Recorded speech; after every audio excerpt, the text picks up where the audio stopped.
Hey everyone, Courtney here, your plaid-clad librarian back in the craft cave. And today I want to show you some really cool things that you can do with something called paper clay. It is a type of air-dry modeling clay, and I'm going to show you how it works, as well as a little tutorial on how you can make like really cute, adorable clay monsters. So let's get to it.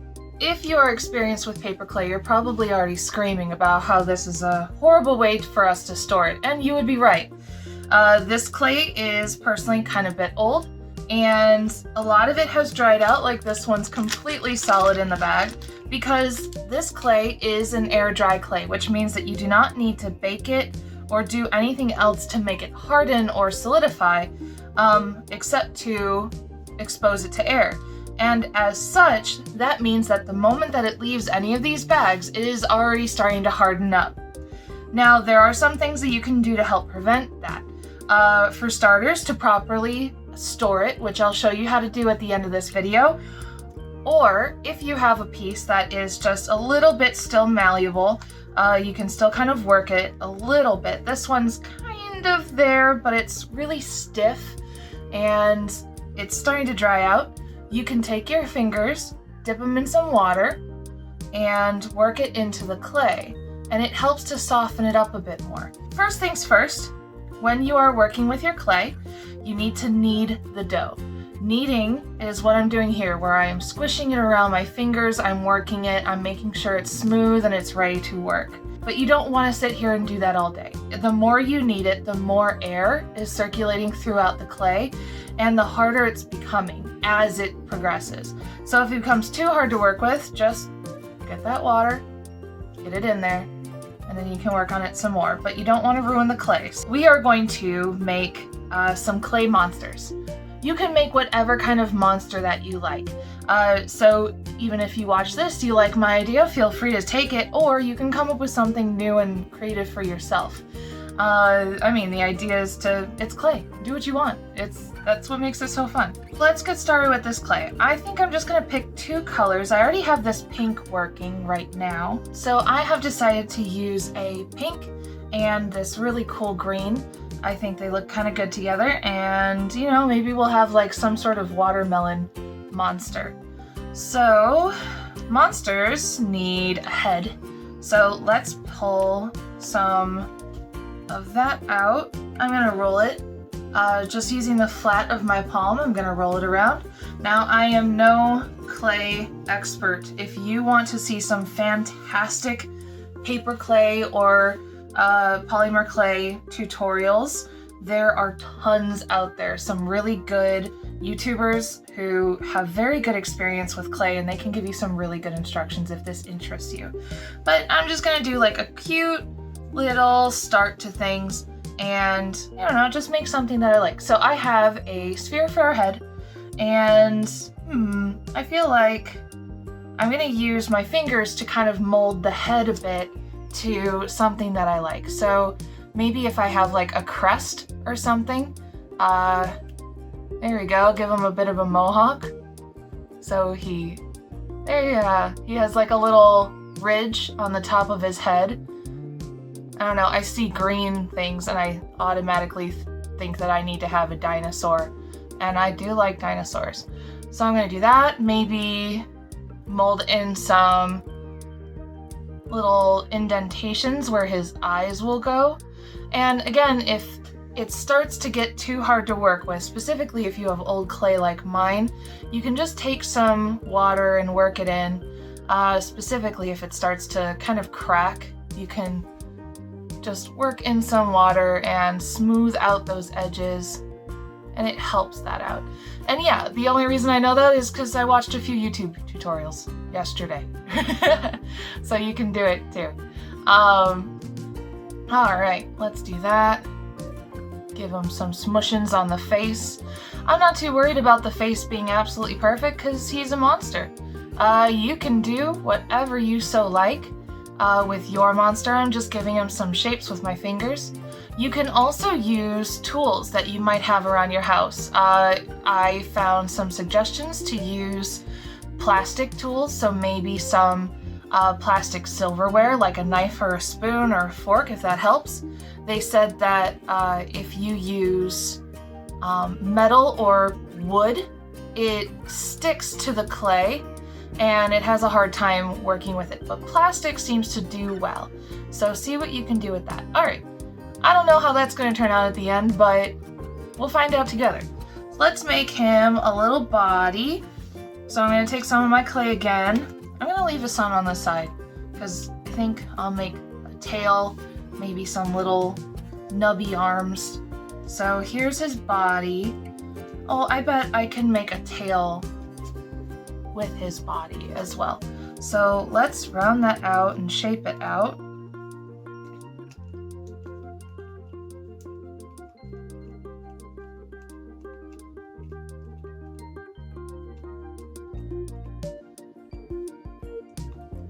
All right, I have a general shape for a body, and since he has this little crest that runs down his head, I think I'm gonna add that along his back and onto his little tail.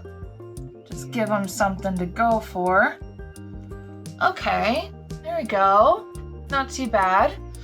And what's really nice about paper clay is that when it is wet, it sticks to itself. So we have a body and a head, and all we have to do is take a little bit of water and wet that and that, and you plunk it together till it sticks. All right, there we go. So we have his body and his head. Okay, well, let's see what we can make next. How about some little nubby legs and some little nubby arms? So I'm just gonna take a little bit and I'm gonna make kind of a little short and stubby cylinder shape, a little rounded out. There you go. And I think I'm gonna take a little bit of water, dab it on there, and pop his arm on. I think I want it to like hug him. Like just like, oh, his little arm is hugging. Oh no, wait, no, I don't want to do that just yet. I changed my mind. So, I changed my mind. I think I want to use some pink, and I want to give him like a pink belly. And then I want his arms to go over that belly. So I just pulled that off. It snagged a little bit on the body because it's clay and it already had connected. So I just smoothed it down with some water, and that's okay. There we go. This water is really nice to use.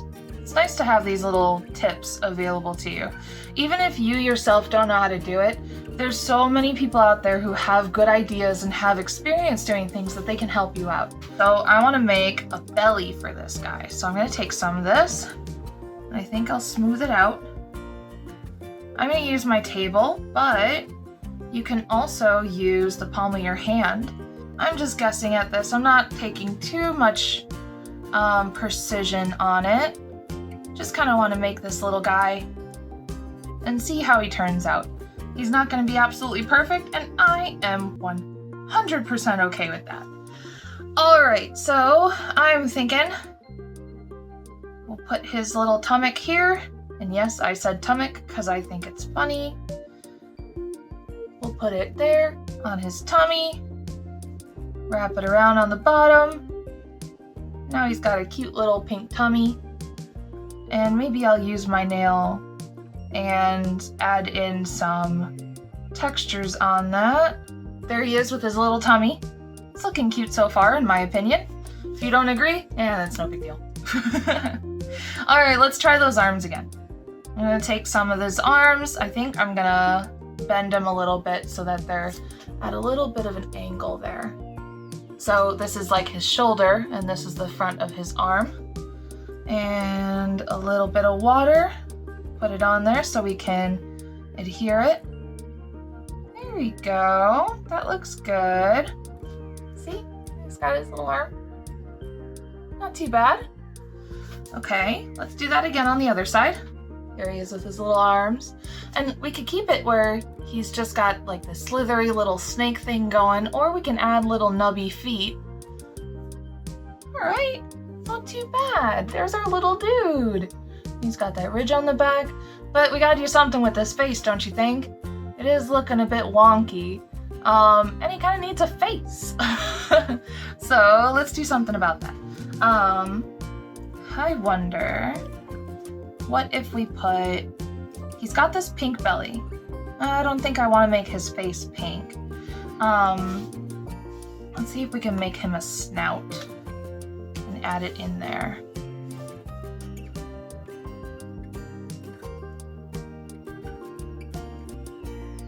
Now, some paper clays, they do bleed onto your fingers.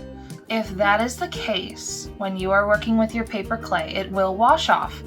But the color of the clay can transfer from one clay to the other clay and mess up the colors.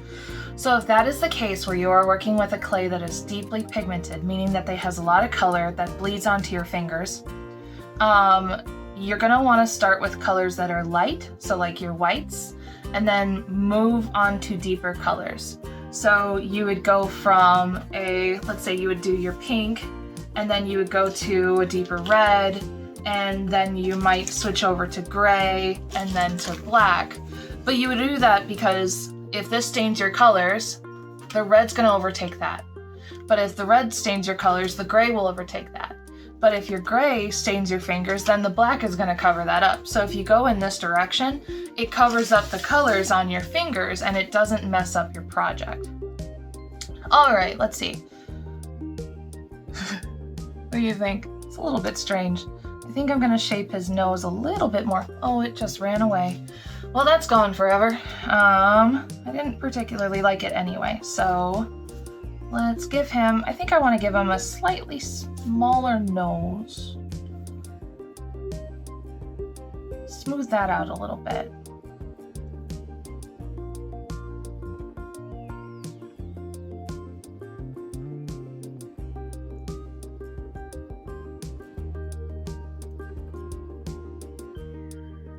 Okay, I got a shape going there. Let's see how we like that. Not too bad. There he is. He's got a little snout. It's looking pretty cute. All right, well, let's get him some eyes.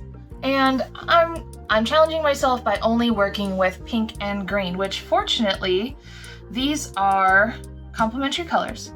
So that means that if we mix them, we will get a deeper color, closer to like a brown. And these colors, these clays do actually mix. So I'm just gonna put in some water and I'm gonna smush them together. So there we have our green and we have our pink, and let's mix them together until we get a blended color. Now what's cool is that when you're doing this, you can sometimes get some really cool marble effects. Oh, maybe we can do that when I wanted to make some spots and stuff on his back. Maybe we can make something like that for that. And now that I've mixed it together, we've kind of got this tan, kind of beigey color, and it's a good mixture between the two because it's not pink for sure, and it's definitely not green. Now it's not any darker because both of these colors are quite light, but it does give us something different, so we can add some different details that we normally did not have available to us. So I'm going to make some eyes, which means that I'm just going to take a tiny, tiny bit, and I'm just going to roll some little tiny spheres. There you go. Not too bad. He's got really pale eyes. I bet he sees very well in the dark. Now we could add different features on here as well. So using my fingers and my nails, and again, you can use some plastic tools to help you out with that. I'm just gonna add some extra features on here, some little facial features that I think might help. If they don't work out, I'll just grab some water and smooth that out and maybe try again. But you know, it's kind of fun to play with clay and see what happens just on its own naturally. How about we pad some little spots on the back of them? You know, just give something fun. And I like that idea of the green and the pink kind of mid-mixing. So I'm going to take a little bit of each. Actually, that's a lot, but you know, it gives us some options. And add some water so that it's easier to mix up. And you don't want to overmix this because it can look pretty brown pretty fast. You can do this however you like. If you have a plastic knife, you can do it that way. If you have some other tool that you prefer, you can also do that.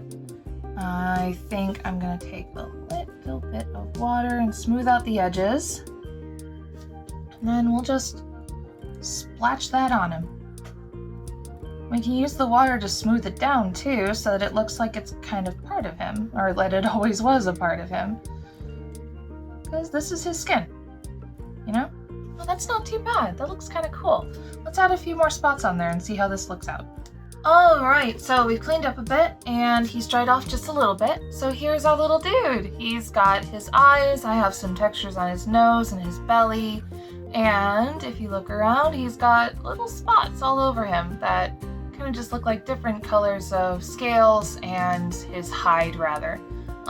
So here's my tiny little monster. I think he's pretty darn cute.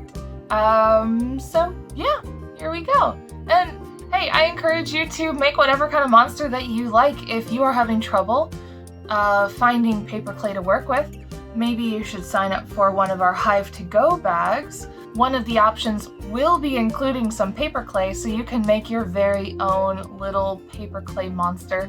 They are a lot of fun and it won't cost you a single thing then. So sign up for that at addisonpubliclibrary.org/teenclubs. It's free. We'll even deliver it to your house, which is awesome. And it gives you something to do. That's just fun to do. All right, well, I'm gonna leave this little guy to dry on his own. Since this is air dry clay, he will just be fine, hanging out on his own, doing his own thing. In a few minutes, he'll be a lot more solid. And then in 24 hours, he should be fully cured and ready to go. Now, after that time, he will be water resistant, however, not waterproof. And one of the ways that you can help waterproof your little monster, and not necessarily 100%, but it will help resist water, is you can either get a sealing spray or take clear nail polish and paint all over them. I'm going to show you how to properly seal your clay. Now, you probably have not used all of your clay and you probably don't want to throw it away, but right now this stuff is drying right away, just like our little monster over here. And if you don't properly package your clay, so for instance, I put this clay in here before I knew better. I put this clay in here, there's a lot of air inside this bag, and the air allowed the clay to completely harden. So this is no longer workable. It's completely solid. If I pull it apart, it's just gonna break apart. I can't use this anymore. So you don't want to have dried out clay that you can't use anymore. This is garbage now, which is unfortunate, but that's what we have. So one of the ways that you can help preserve your clay is when you are done with it, roll it into a ball, just as I have done with these. You're going to take a piece of saran wrap, put the ball inside, and you're going to wrap the ball up in the saran wrap. So wrap it all around, try and get all the air as you can, and you're going to twist it so that air doesn't come out. Flip it over, wrap it around. You really want to make this as airtight as you possibly can. Now, this does not 100% guarantee that this won't dry out. It will still dry out, but it'll dry out much, much slower. So after this, you're going to take a plastic bag, pop that in there, and do what you can to get as much of the air out of that bag as possible. That's what you want to do. You want to store it as airtight as you possibly can, so that way your clay will last as long as it will. So I hope you had a good time watching this and trying something new out. I really enjoy my little monster here. Feel free to comment down below on what you think we should name this little guy. You know, he's pretty darn cute. I think he deserves a good name to go along with him.